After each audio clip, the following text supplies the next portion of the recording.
Why did Bulma leave Yamcha in Dragon Ball Z?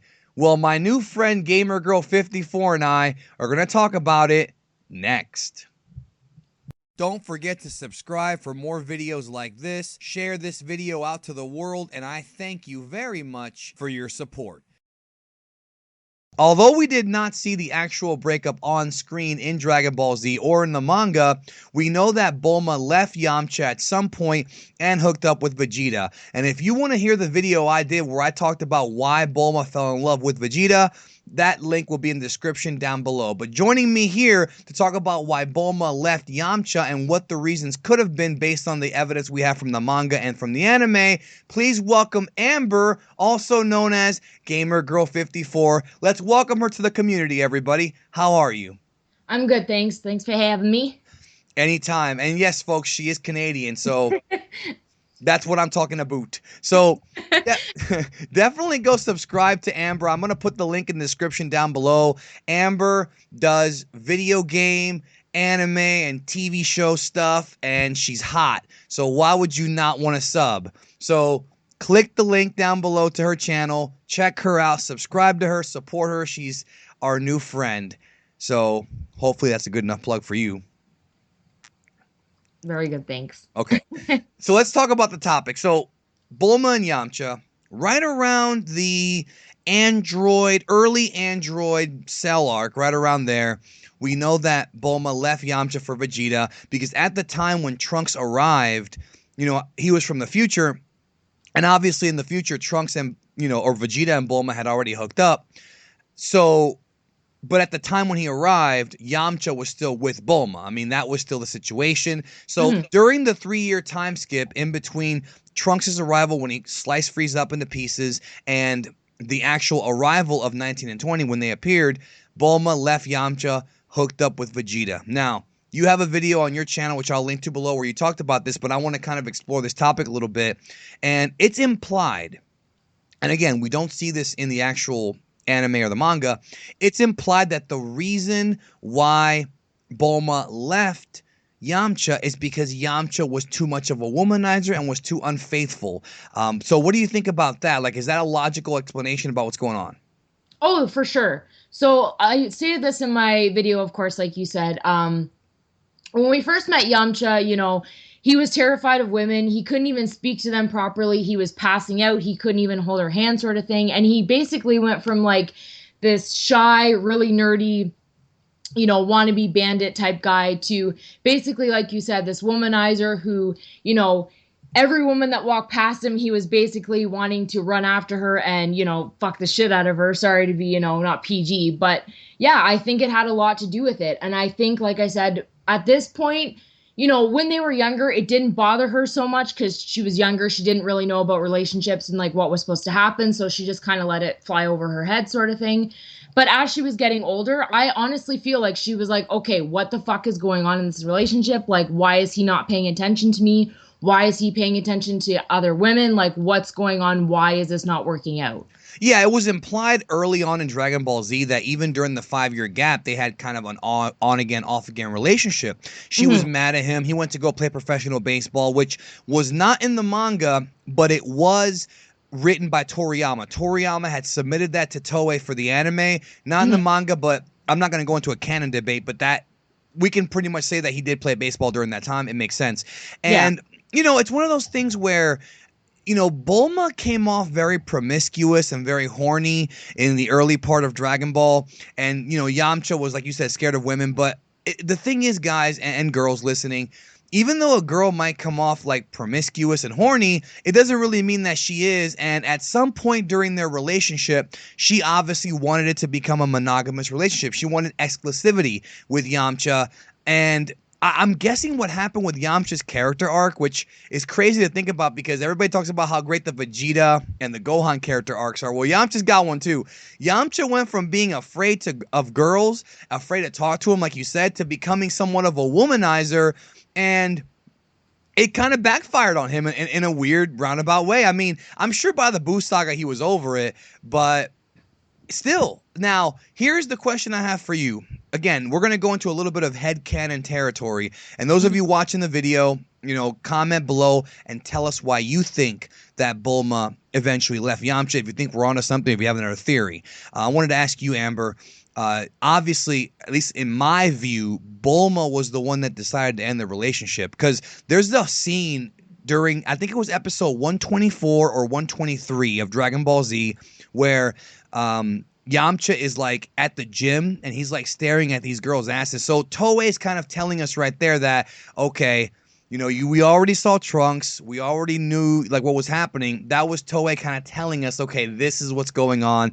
He's becoming more of a I don't know what you'd call it. He's kind of focusing on things he shouldn't focus on. And of course, we're guys, so look but don't touch type of thing. So do you feel that Bulma kind of got fed up with it and was like, screw it?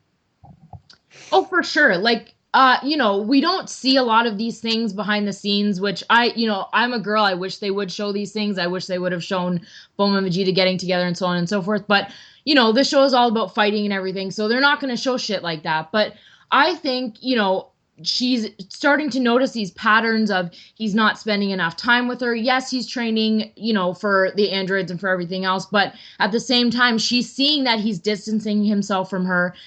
But at the same time, I feel like, he doesn't want the commitment. So that's why he's kind of looking, for other women, and he's looking for a way out. But at the same time, it's like, if we think about, like, take the episode, for example, when they first show up at the day that the androids show up, right?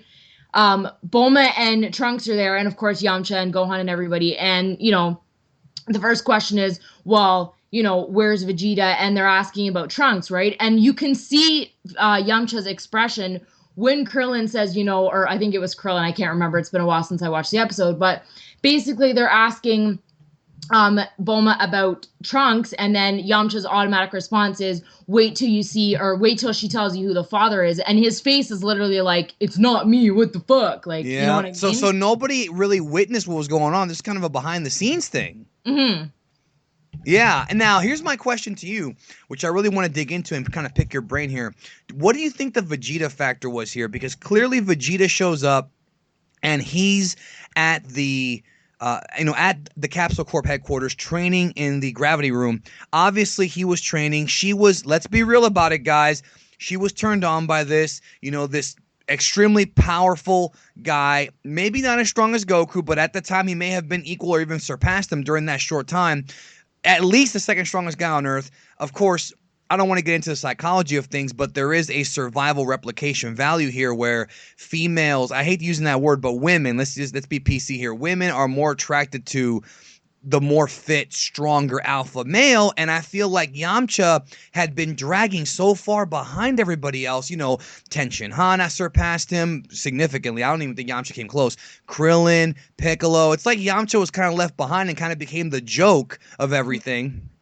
You could tell there was some real feelings there, because, when Yamcha died, when he blew up in the Cyberman fight, she reacted emotionally. But my question to you is, do you think that Vegeta being there all the time, even though he wasn't courting her, do you think that kind of filled that void? And do you think that Vegeta's, Vegeta being there kind of helped her somewhat get over Yamcha and kind of gravitate her love and affection towards Vegeta? Or do you think that she left him first? Honestly, I believe that the two of them were still technically together. Like I said, obviously he was out looking for other women, but still with her at the same time. And I think she was still with Yamcha. But like I said, they were living together. He was struggling so much with his training, trying to be better than Goku. She was struggling, with not having the attention of Yamcha. And, she was taking care of Vegeta, whether it be, feeding him or fixing the gravity room and so on and so forth. And I think generally, like, they drew to each other. And, and as sad as this is to say, I think it was a time of loneliness for both of them. Bulma was lonely because nobody was paying attention to her. Everyone was training. Vegeta was lonely in his own sense that, he was frustrated with himself. He didn't have anybody. He was frustrated about the whole thing with Goku. So I think they just, one day, as PG as this is not going to be, I think one day they just said, let's fuck. They did the horizontal polka. Yeah. And she's the one who made the move, I think. I said that in the other video. For sure, yeah. She did, and he was like, and like any freaking heterosexual male, he was like, let's do it. Oh yeah, she honestly, because the way Bulma is, I feel like one day she just kind of like, walked by the gravity room and some little get up and she was like, "You, me, bedroom now," and he was like, "Fuck yeah." You mean like in the DBZ Abridged parody? Yeah. They covered that pretty well. And let me ask you a question. Do you think that she had the Florence Nightingale effect? Because, and for those who don't know, what happened, and this is very well documented in episode 124, Vegeta's training his ass off. Yamcha can't even handle the gravity room, so Toei's telling us one guy is more fit than the other. Vegeta's training his ass off, damn near killing himself. Bulma's at his side in the bedroom, in the hospital room and whatnot. She started growing this very strange attachment towards Vegeta, and like you said, I wish we had seen more of it, but she grew this attraction for him and attachment to Vegeta.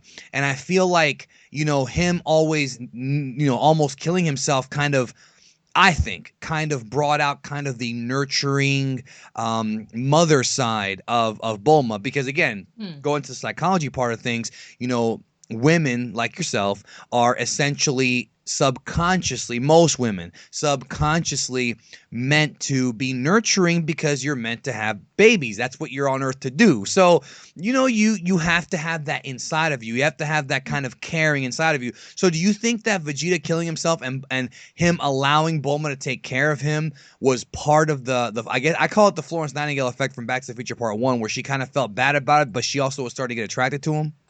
Well, it's funny you say that because personally, I think that's actually where it started. That scene specifically where Bulma is sitting beside Vegeta in the bedroom there, I think that's where it really took off. Like I said, we don't see a lot of the behind the scenes stuff, but I feel like that specific moment is actually where maybe they don't fully, have intercourse at that point, but I think that's kind of where she starts to, take care of him more, and she's opening up to him more, maybe he's opening up to her, and it just kind of goes from there. Yeah. And now the of course topic at hand is Yamcha. Yeah, Yamcha pretty much screwed up, didn't give her enough attention. Here's a lesson for all you guys out there. If there's an alien who's ripped to shreds, who's hanging around with your girl all the time, you need to freaking keep an eye on them, because you never know what could happen. You better jump back in there quickly and do something desperate. Maybe not desperate, that's not the right word, but you better do something drastic, because you're losing her. And I think that, like you said, the years and years that went by had its, paid it, I guess, had its toll on her. And once Vegeta knocked her up, I'm guessing that was kind of like, okay, well, we're together. This is the way I always saw it. When Vegeta knocked her up, Yamcha was done. He's out of the picture. Mm-hmm. And I feel like, okay, like maybe not during the Cell arc, but after the Cell arc, during the 7-year time skip, I think that's when they really got closer, because they had Trunks there. They had more time together. Vegeta didn't have to worry about Goku so much. And I feel like Dragon Ball Super Episode 2, which is the episode where Vegeta takes him out to the, to the, like the carnival and all that stuff. I think that episode is like one example of the stuff they did during the time when Goku was dead. I think that's when they really became a family, during those 7 years. And at that point, it was like, even though I feel like, I hate to say it, Amber, but I feel like Trunks was kind of an accident. I think at the end of the day, but Vegeta and Bulma managed to, care about each other and grow that caring, as the years went by, which, unfortunately for a lot of relationships, it's the opposite, but with them, they actually grew closer. Mm-hmm. And Yamcha was, persona non grata. Yeah, I honestly don't think Trunks was planned at all. It was a heat of the moment type thing, and, Vegeta's an alien, he doesn't know what a condom is. Bulma, she just kind of lets it go sort of thing. Amber was there. Yeah. And Trunks does come about, right? But like you said, after the Cell games, Goku's gone. Yes, Vegeta's still training, but at the same time, he doesn't really have anything to really train for, because there's nobody to really beat. I mean, aside from maybe Piccolo. But, I think that's really when he starts to become a family man, and maybe he starts paying attention to Bulma more, and of course Trunks. And then, like you said, as the years goes on, especially in Super, that's when we really see, the family dynamic come together. And Yamcha's literally like a forgotten background character. Yeah. What can you do? All right. Well, it's funny saying that, because especially in, like I said, there's moments where you can still sort of see where it seems like Yamcha still wants to be with her. One scene in particular I'm thinking of is actually the end of the Buu saga, or not the end, but just. Well, you never forget your first. Who told Chi-Chi and them that Gohan and Vegeta was dead. basically, it was like Yamcha was right there as soon as Bulma fell. I'm like, really? Yeah, you never He was, forget you your know what I mean? first. Like he was the first one to kind of like dive in there and be, the heroic man who catches her before she passes out. And At least they're still friends, but yeah, he's persona non nookie at this point. yeah. So too bad, so sad. Anyways, everybody go check out Amber's channel for more thrilling topics like this, as well as her random videos about whatever the hell she wants. I'm going to leave the link down below, and I'll leave the link to your version of this video as well. And thanks everybody for checking out the video, and let me know down below, what do you think else may have caused Bulma to leave Yamcha? I'll talk to you down there, and I'll catch you down the road.